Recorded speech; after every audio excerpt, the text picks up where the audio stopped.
Welcome, my friends, to my latest installment in reviewing the old stuff, collecting dust on my shelves and in the boxes of our storage locker. This is the continuing revisitation of the Fantasy Games Unlimited's space opera franchise. This was one of the first supplements that the company came out with, Star Sector Atlas 1, i.e. the Terran Empire. Or the Terran sector, excuse me.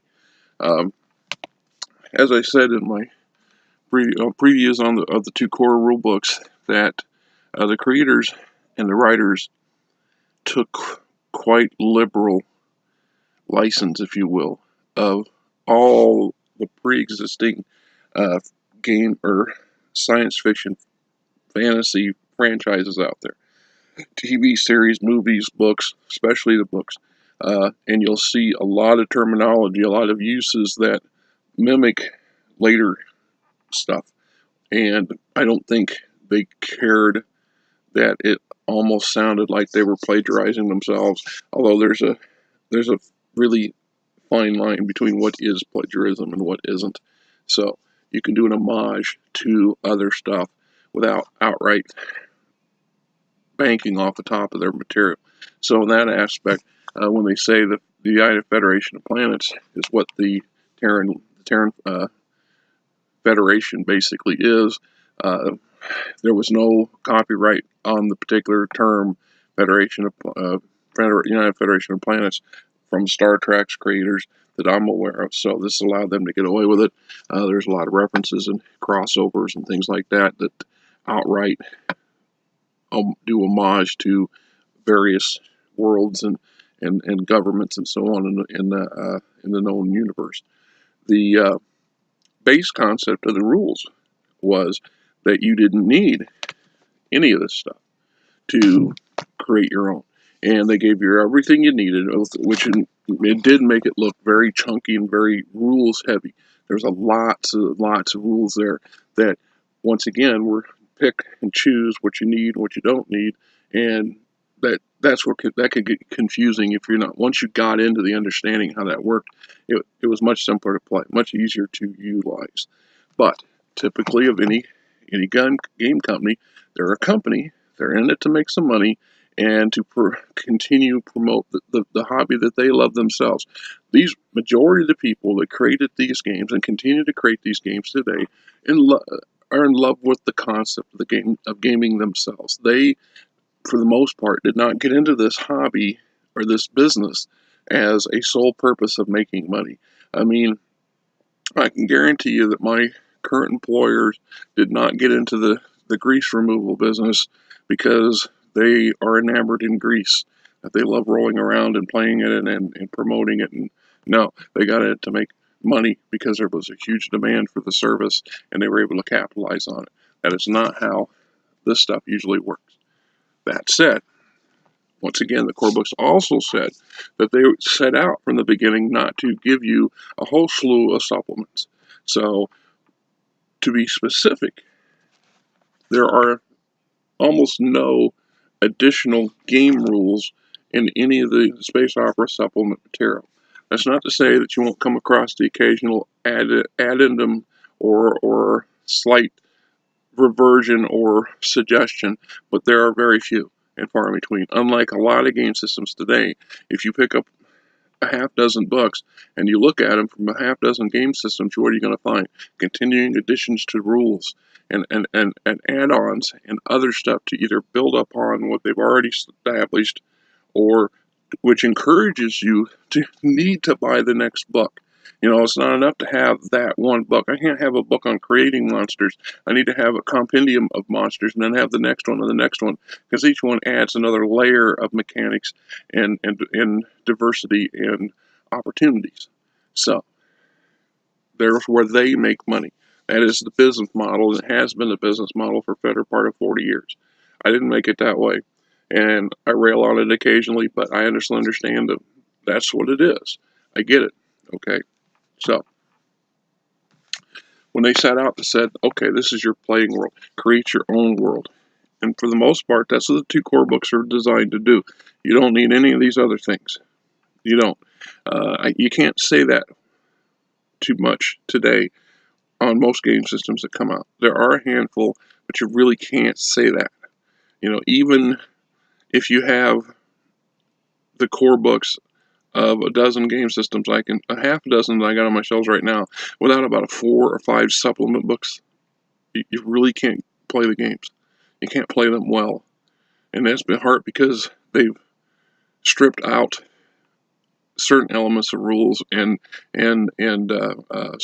mechanic systems and support systems from the core books to make room for fluff and fancy artwork to some degree, to inflate the prices of the core books, but also because they understood that, hey, we'll take this and this and this, which are not 100% necessary to initially get the game going, and put them in this book, and then in this book, and then over here in this book. That way, when they want to continue and get bigger and better and do more things, they must get this next book, and this next book, and this stuff. Right. Now, that being said, obviously the writers and designers who were playing their own games also had their own worlds, and they wanted to share. And they also understood that a lot of people just don't have the time to spend uber amount of hours crafting their own, or they don't have the talent. They just don't have the talent to do as good a job as they would like. And some of that self-depreciation, some of that's the facts. You've played enough games in your life, you've GM'd enough games in your life, you know when you're sitting across the table from a lackluster GM or a player who's just in it to kill time. They don't get it, they don't want to get it, they don't ever want to immerse themselves, they don't even understand the concept of immersing themselves, or they don't get it, they don't understand that you can use creative license on even pre-existing game worlds and expand on them, and or at least try to make your own to some degree, and make them your own to some degree. And some people don't want to do that, or can't do it, so that's fine. So they started publishing a series of Star Atlases and a few other and some modules. There are a number. I've got all the atlases, which are misleading because even though they're numbered, they intentionally skip blanks. So there are some blank atlases implying that there were more Star Atlases than there are. And the truth is they were never created. They were either left blank on them, they skip a number or series of numbers with the idea that you, the creator, would fill those blanks in with your own stuff. So this would just be additional material to your existing stuff. Or at some later point, they might come back and say, okay, we're going to introduce Atlas 7. Okay. And then there's the modules. I picked up, I think I have 2. I know there's at least 7 or 8 for sure, because I can Google them and you can see them on eBay occasionally for sale.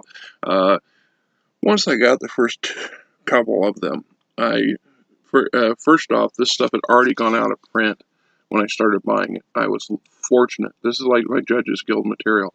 I was fortunate. I found this stuff sitting on the bottom shelf at Ivor's Dungeon in a box, and this was the stuff that hadn't sold, and the newer things had come along and pushed these to the lower shelves, so to speak. And so I bought up as much as I could, and then I had Ivor continue to keep his eye out for the additional odd book that he would see at conventions, at sales, and things like that. And other than that, I didn't buy all of them because they weren't available at the time. The other half of that is, an example of that would be my number 2 here for the Starship Guide. I purchased, no, my number 3. This is number 2. My number 3 version is actually brand new. It's right out of the cellophane, never used. I got it off of eBay last summer fairly cheap. I was lucky to get it. I was trying to find StarCraft number 1, which I can't find. I can't find a copy of it for sale. I know it's out there. I don't think I ever bought it, and I had mixed reasons for it. And I'll get to those when I get to these things. Anyway, so the base concept on these things was the modules didn't add anything new. You weren't going to gain any new move. They didn't add anything to the territory. They didn't add to the grand view of the world. They didn't add any game mechanics or add-ons or amendments or any of that stuff. So after I got the second one, they were, I don't want to say lackluster. I don't want to say subpar, because that's not necessarily true. They were just, I thought, mundane.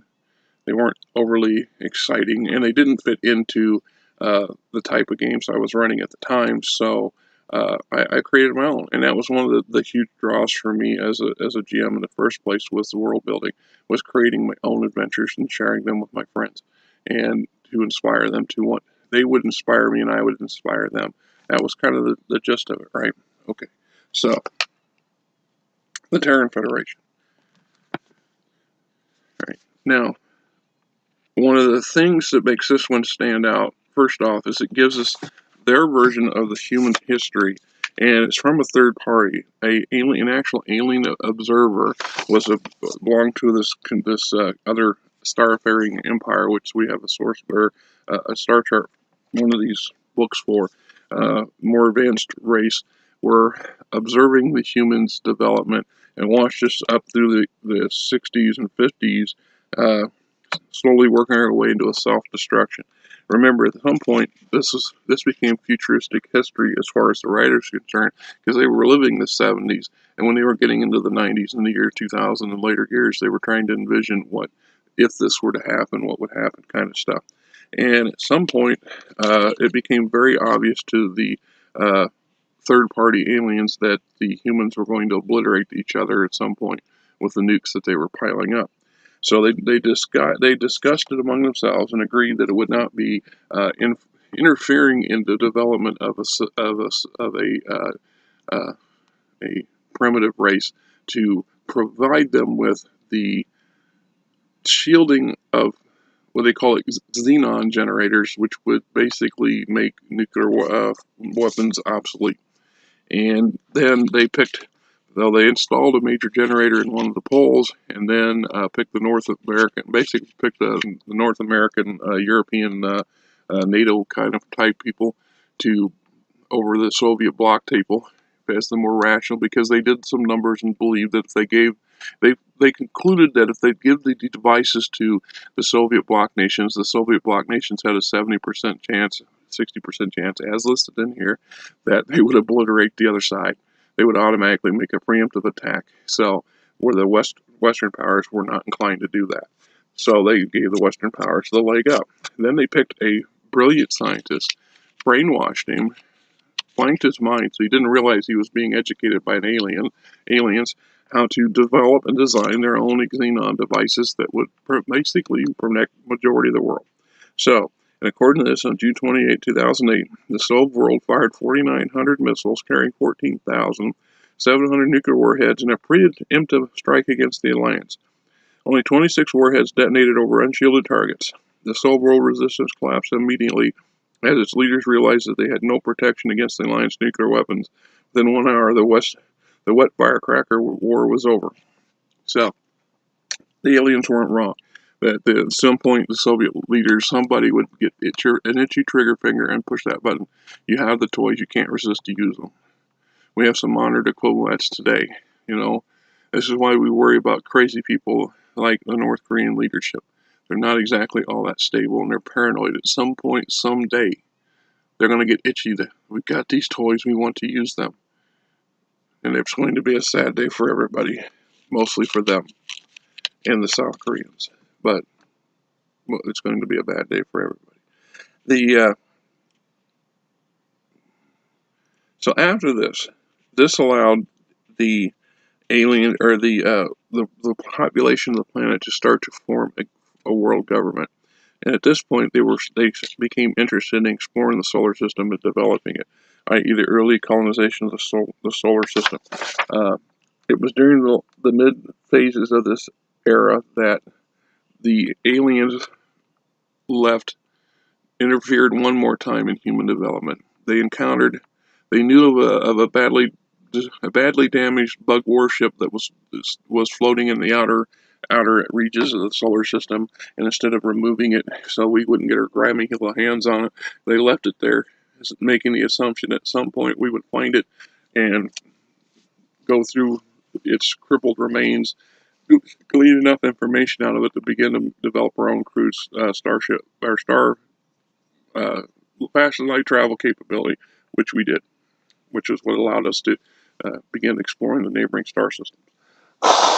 Then there's the issues with the Pure Earth movement, the rebellion in the High Republic, crazy years, the social dynamic collapse on Terra, the rise of the social technical society on Terra, the Renaissance Covenant, the fragmentation of the Terran star colonies, the Terran Union of Planets, which is also referenced in here as the United Federation of Planets later, the Encyclopedia Galactica. Here's a picture of the alien guy who was observing us, or the humans for so long, and his addition into it. So, the first 7 pages, is basically a the history of Earth and its colonization efforts and getting out and developing into what becomes the Terran sector or the Terran Federation, and the neo-political social reasons for the developing of the world the way it developed.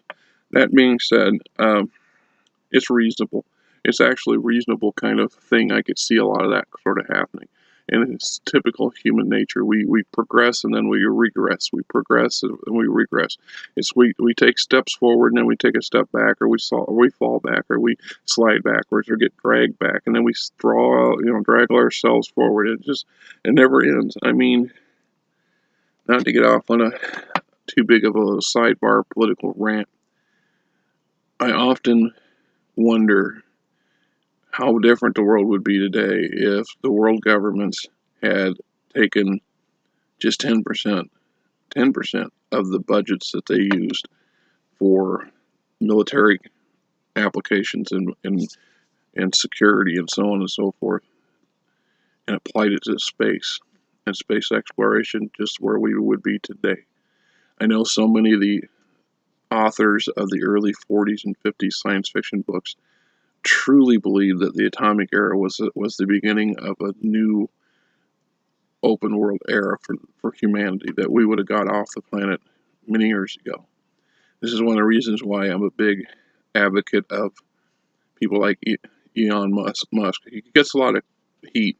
There's already debates whether or not his Tesla automobile sailing off into the reaches of space is a hoax or not.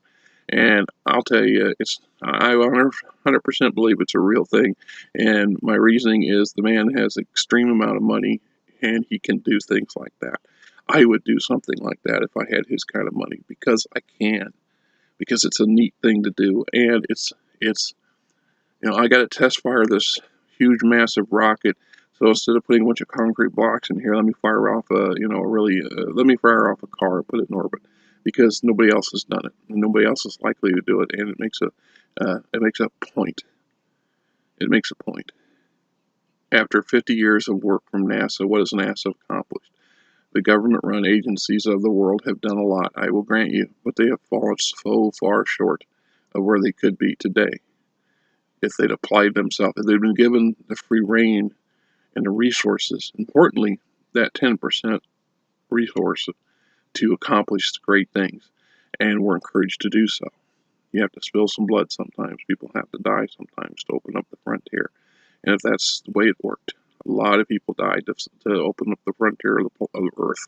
They traveled the world in very crude vessels and suffered unimaginable agonies to bring us to where we are today, good and bad. That being said, I honestly believe that the only way humanity is going to get off its fat ass and get off this planet and reduce the chances of annihilation as a species is that independent, individual, wealthy people such as Elon Musk and his peers are going to be the ones that are going to do it, because our governments are incapable of doing it. They're too self-centered and inward focused on stuff that's 3/4 politics, 1/4 bullshit. My 2 cents on that aspect of it. So, the Terran Earth gets out as people develop. This is our storyline, and then pretty much the rest of this book is